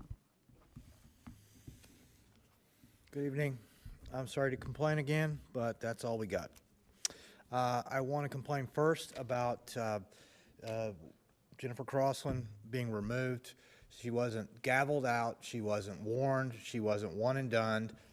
You've got this guy here, and he bullied her out and took her out of the last meeting. That's wrong. And Ms. Jackson, you need to do better. Next, I agree with the other people that have talked about the agenda item for you guys to rubber stamp the meeting minutes from the Racial Equity Committee. It's bogus. It's bogus. That's not what happened. And we went to the one, which one was it? I guess the December one. That was the pity party for Norma Garcia Lopez. None of the action items on here got worked on. None of them. Just a total waste of time. All right, I'm going to move on. Other people have already talked about that. I got a problem with Dr. Scribner lying on the media about CRT being in the school, and then we've got evidence in the school guidelines and a year ago in a Zoom meeting saying, yeah, it's going to be in everything. It's going to be in the classrooms everywhere. So what do you do when you have a superintendent that is outright lying? Outright lying. Okay? What do you do about that? You should get rid of him now. You shouldn't give him any severance, any golden parachute. You should turn that $536,000 back into $40 an hour tutoring for students so we can get third graders to read again. You've got a big problem in District 4. Brian Dixon is not qualified. You're not going to be able to certify the vote until somebody figures out what to do with it. I guess some of these gentlemen have already sent it to the Ethics Committee, Hyder Garcia and those people, but you guys are not going to be able to certify that election in District 4 until you get to the bottom of it. He doesn't live in a 1,000-square-foot home with a little old lady and her son in a 3-bedroom, 1-bathroom apartment, you know, and there's no covered parking for his Audi, okay? I'll just put it that way, all right? I found also, if I got time, an RFQ for $250,000 for My Brother's Keepers from about a year ago for 250 students I have no problem with My Brother's Keepers, but they're supposed to be a charitable organization, and I don't think the charity should come from taxpayer dollars that come through the school, funneled through the school. I don't understand why My Brother's Keeper gets $250,000 for a year for 250 student mentoring. I don't get it. And I know that Ricky and actually Wallace Bridges is a community liaison with My Brother's Keepers. So there's all this collusive stuff and grift. Time. Thank you. Grift. Thank you. Money, you just take it. Emery Wilson will be our final speaker.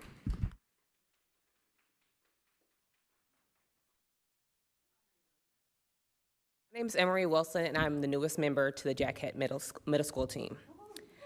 I am very, very happy to be a part of such a wonderful team. My principal, Ms. Principal Sasser, my assistant principal, Ms. Carr, and Ms. Jock. They have been very essential in my coming of to being a teacher. I am very disappointed to see that in only a year's time, less than that she is already being asked to leave. I have never seen in my life of being in school a principal teach an 8th grade class. And I'm not sure if any of you have been principals or what your educational background is, but is anybody on this board or over here willing to come to Jackett Middle School and teach? You may use my time to respond. Okay, so it's a no, thank you. All right, so let's talk about the change in leadership. Change takes time. We all know the phrase, Rome was not built in a day. It was not. So would you have your children go to a new school every year? You wouldn't. You wouldn't. Having research shows that it takes years to repair a child's learning of one poor year of instruction. What are you guys doing with changing out principals year after year after year? I understand you try to do your thing with Phelan. It's not working. We're all here telling you it's not working. Oh, and I'm pretty sure your representatives who came by the school for the first time I've ever seen can tell you the same as well. Now, you may think I'm being direct or aggressive or abrasive, but my demeanor, this is what you need to have. If you do not have the grit to handle these kids, do not send nobody over there. Please do not. We are dealing with children who are at risk, who have experienced more life in 13, 14 years than any of you have, even including myself. Okay? So, if you are not, and I understand that most of you are here to fulfill your own political gains. I know that a lot of you guys take these roles to, run for office or all these other kind of things, which is great. More power to you. However, if you're not here to better not just Jackett Middle School students, any students, particularly the Black and brown students, please give your seat up. Just go ahead and just give it up. We here at Jackett Middle School, I'm not sure if you're aware of the prison pipeline. Yeah, we're trying to stop that. We're trying to do something about that. It seems to me that Phelan and maybe Fort Worth ISD does not care about that. End of statement. Thank you.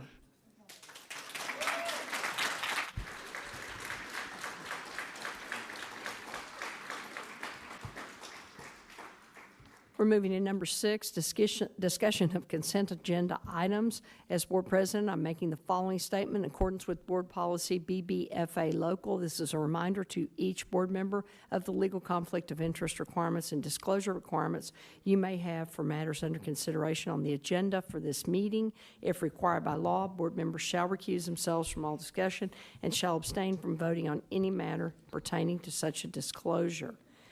I see there are questions. Dr. Ryan. I'd like to move item V to the action agenda. We'll move item V, which is approve the Citizens Oversight Committee COC members for the 2021 Capital Improvement Program to action items. Trustee Dar.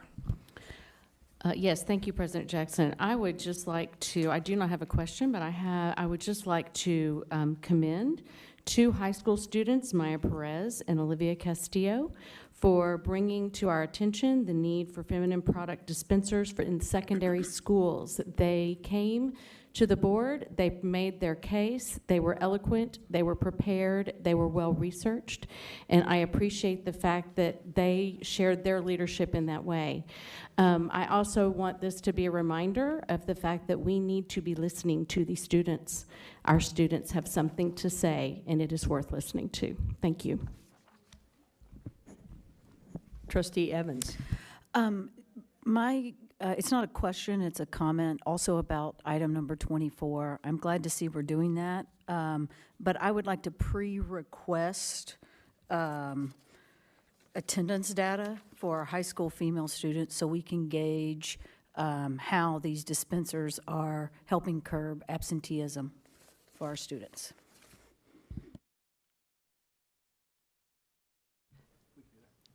Any other questions? Okay. At this time, the time is 7:09 p.m. and the date is Tuesday, April 26, 2022. We'll now recess and reconvene for executive session as authorized by Chapter 551 of the Texas Government Code under Chapters 551, 071, 2, 4, and 6.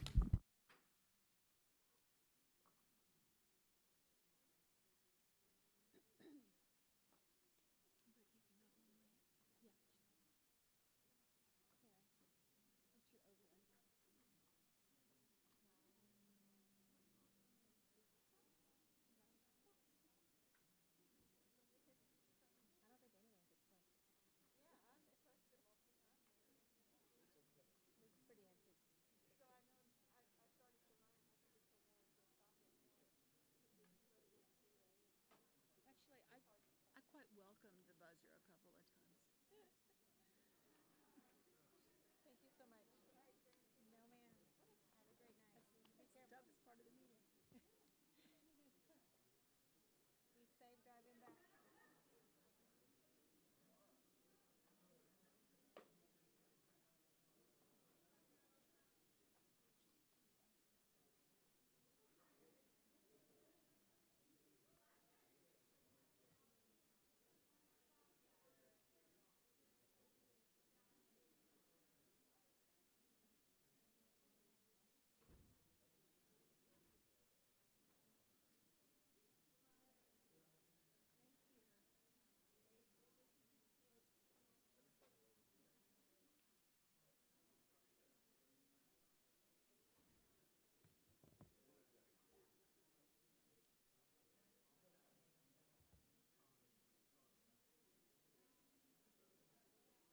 Ali Chaka is one of the smartest teachers we have, saying today is Monday. Mispronouncing JK Middle School as Jaquette. It's never been Jaquette. It's named after J. Martin JK, who is a revered educator and leader in the Stop 6 community. And anybody who grew up in Stop 6 or whose parents or grandparents grew up would know it's JK. So that was odd. The multimillionaire teacher and tattoo artist, Strange, who scored in the top 1% of taking his LSAT. That was bizarre. Was he promoting that he's running for office? Well, is that what his intent? Oh. No, wait a minute. Is he the one in Cleveland? No. It was the one in Dallas. Yeah. James Stewart Jr. is a candidate for Cleburne. Jonathan Maxwell is a multimillionaire teacher, tattoo artist. He scored in the top 1% of his LSAT, which I don't know how you find that out, but as someone who took the LSAT and still remembers to this day her score. That's funny. So it was just odd, huh? It was. I texted Scribner that, and he goes, yeah, it is. It just, Allie is so smart. It feels like a Monday, maybe. Maybe that's it. And I really do like her a lot. What was she talking about? Literacy. And that inequity. And today, shout out to the librarians of the district. What we need to do. Oh. To the rule of them not saying names. What happened to the rule of no names being mentioned during public comment? It can be of any topic. Maybe that's where. No, We're not supposed to not name. supposed to mention any name. You're not supposed to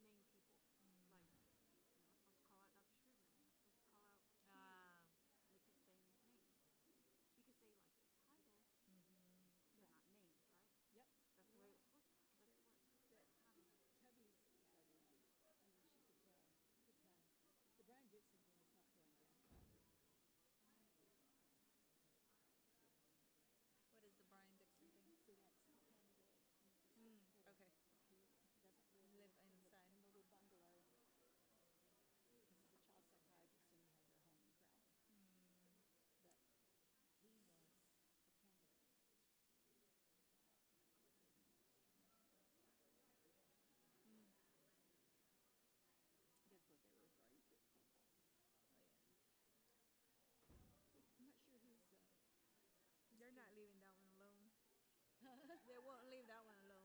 They're not leaving that one alone. No, they won't. But it's not the school district's job to vet them.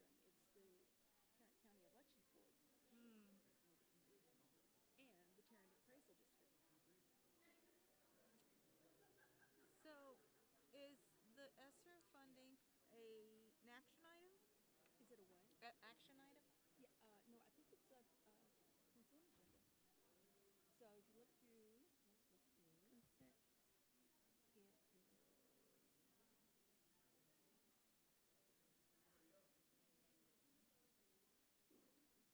Will the video be showed? No, I guess not, right? No, we're not going to show that. That's for teachers. That's for tomorrow and to go to teachers. Also, we didn't do a DAC thing. Let's look through it. Hey, I'm just giving you a real-time heads up. Star Telegram is interviewing 2 girls at Pasco right now about the girls that advocate for the dispensers. She asked if she could talk to me when she's done with them. So Oh, absolutely. I mean, especially, we just asked them to wait until after the vote to say anything, just so we didn't want to pre-guess. Who was it? Do you know? The ed reporter? She had the green jacket sitting with the girls. Ah. I've seen her before. I can't remember her name, though. Who's the one from Star Telegram who's been communicating with us? I just wonder. Gosh, there's so many of them. So many requests. There are like 5 and 6, and then there's 5 and 6 over at Fort Worth. It is. You want her name? Ciara. Ciara? Ciara? Yeah. Okay, here we go.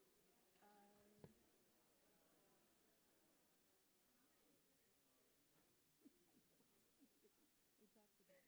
Okay, instructional materials. Was that Steiner? Yeah. Oh, I'm sorry. Okay, I think I met him one I'm long so time sorry. ago. I think you've been here forever. You know, I'm going on 6 months. Wow. Can you believe me? I can't. Well, actually, I can. Oh, I realized that today, and I was I think I thought about it a couple of weeks ago that you were headed for your 6-month anniversary. Do I get any kind of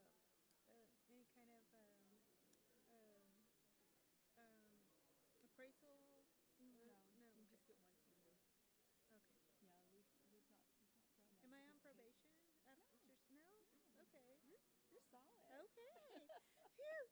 You're kidding. I think teachers in Chapter 21 employees are the only ones who are probationary. Okay. Because you don't have a contract. Okay. All right. Now, if you did something really stupid, we can Not yet. Okay, so approved purchase of math and science instructional materials, approved purchase of 13 is that? math resources, 15. Oh, that's leadership academy. I don't know. I know they're on here. Oh, there it goes. 16. No. Yeah, new reading phonics program. Yes, that would be it. That would be. Gosh, I should know them by now. I drafted a release. Oh, you know what? We need to get those leftover goodie bags and give them to Judy to take to the 2 kids who weren't here. Is Judy? Oh, she's not here. No, but give them to her. We can take them tomorrow and give them to her to give to Omar. Okay.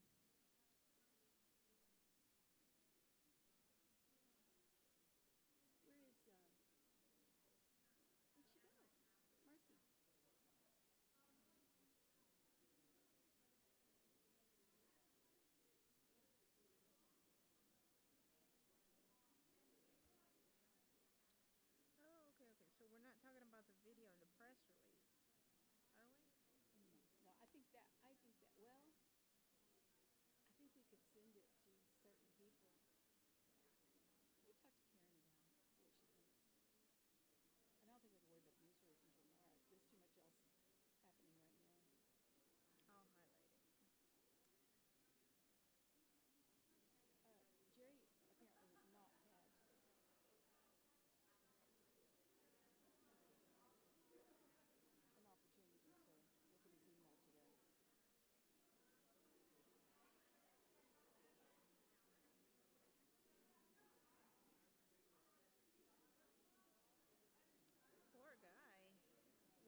In accordance with the open meetings law, the board opened the meeting at 5:30 PM with a quorum present, recessed and reconvened open session, adjourned regular session, convened executive session, adjourned executive session, and now reconvened open session at 8:38 PM with a quorum present. Do I have a motion accepting consent agenda items minus item V? Make a motion. Motion by trustee Ramos, second by trustee Dar. Yes, ma'am. Any discussion? Seeing and hearing none, let's move to voting.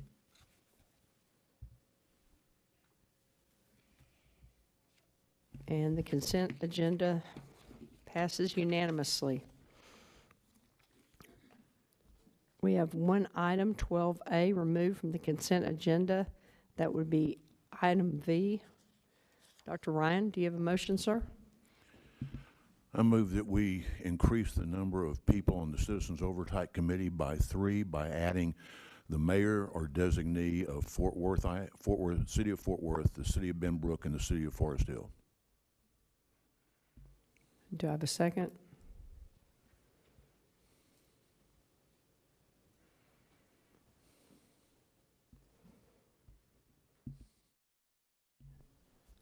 We don't have a second. The motion would not be able to be presented. Does anyone else have another motion for V?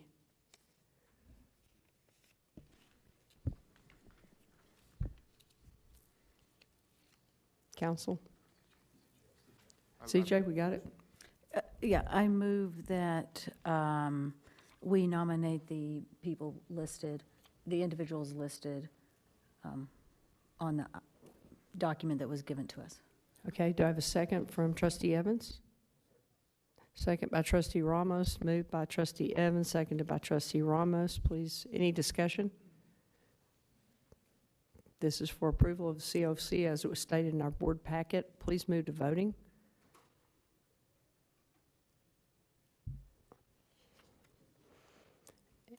And the motion passes 7 yes, 1 no.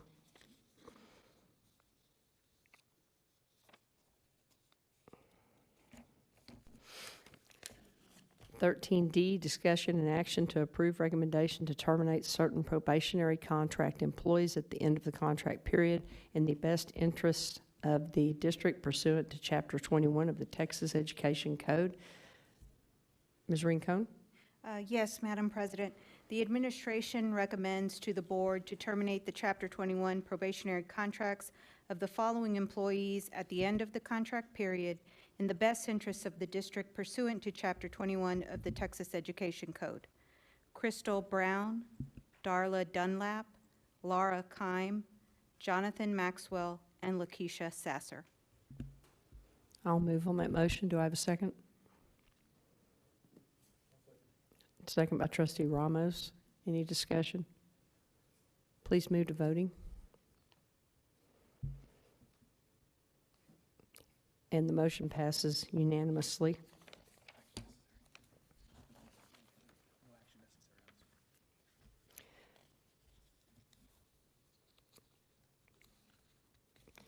(13E) requires no action. Item F will not be addressed tonight.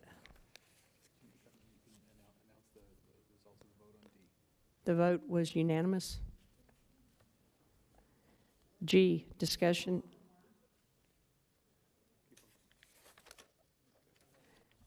Discussion and action to approve Texas Education waiver request for missed school day due to an electrical fire at South Hills Elementary School. Do I have a motion? So moved moved. by trustee Dar. I'll take the second. Any discussion?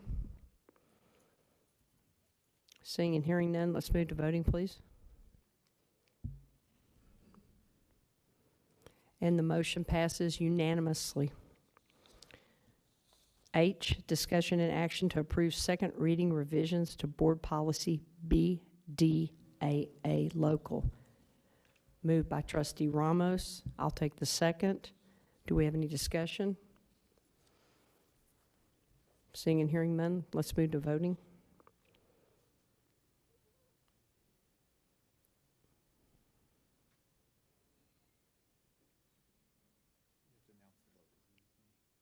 Because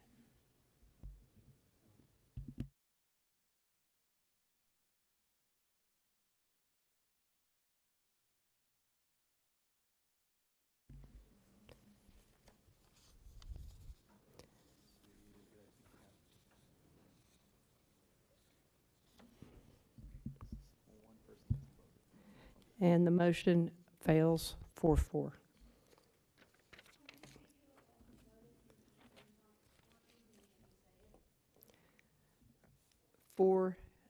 Would you please raise your hand if you voted yes?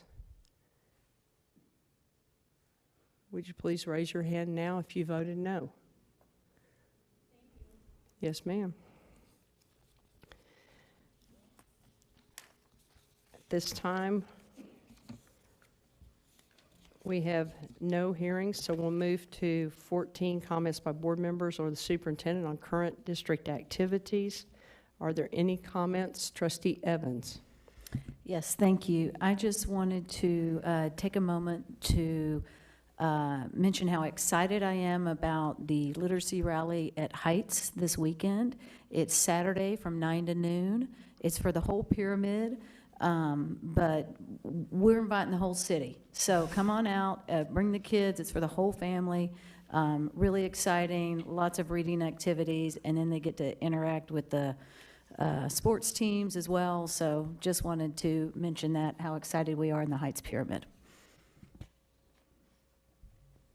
Any other comments? Please raise your hand because the vote is still up and I can't see.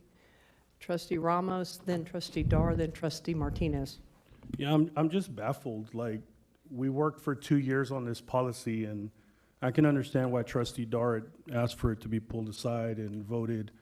But Dr. Ryan, you're on a committee with this. Like, I don't understand why you vote against something that we've worked on for hours and for months, and we've had plenty of time to decipher this, how we select board officers, and, you know, I mean, it just makes sense that we set up systems and processes. You're on the board committee. You've had a lot of input. I'm just shocked that you would do that. So, you know, I just want to put that on the record and say that we're, you know, here we are trying to leave a better system for how we select officers versus exchanging favors for who's going to be president of the board. Being president of the board is significant. It's a very important role. It's something that we took from state and national organizations of who successors are. And so I'll explain a little bit further. Like, a secretary would ideally get to learn how to code board meetings and track the minutes. Dr. Ramos, if you don't mind, and Madam Board President, I'm going to have to interject a little bit. This item on the agenda is not necessarily to discuss past items, it's to discuss current activities. Well, I felt that it was okay because I wasn't asked to be able to speak on that agenda item. We just, the motion failed and we weren't able to discuss it. I would ask, since that vote already had taken place, my advice to the board is that we refrain from talking about that item on this agenda item. Okay, I'll respect that. Thank you. Thank you, Trustee Ramos. Trustee Dar. So I have good news, but I'm going to have to make you wait for it because I've got pictures to go with it. It appears that our audiovisual equipment is not working right now. On Tuesday, April 19th, I was fortunate enough to be able to spend the evening with a group of about 50 middle school students from across Fort Worth ISD who made some significant improvements at the Hazel Harvey Peace Campus. So this is through the Leader Kids program, which is a part of Leadership ISD, and I'm sorry, not Leadership ISD, but Leadership Fort Worth. And so I say that to say, hey, this is great news, and you have some pictures to look forward to because I'm going to bring this back up because it was just that awesome. Trustee Martinez. In the last 2 weeks, I've had the privilege of being part of 2 different pyramid pre-K registration events, and so I just want to acknowledge the Diamond Hill Jarvis Pyramid and the Amon Carter Riverside Pyramid for holding successful events that were well attended, that parents and community members came out to participate in, but more importantly, that they were represented as a pyramid. And so I was happy to see that bookmobiles out, giving books to children, signing up for pre-K and kindergarten, but also just seeing that parent and community engagement was a really big deal for me. And I was able to speak with lots of parents, students, and community, and those were, just want to congratulate all the staff of those 2 pyramids for all their hard work. Thank you, Trustee Martinez. Anybody else? All right, time is 8:48 and we are adjourned.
midnight.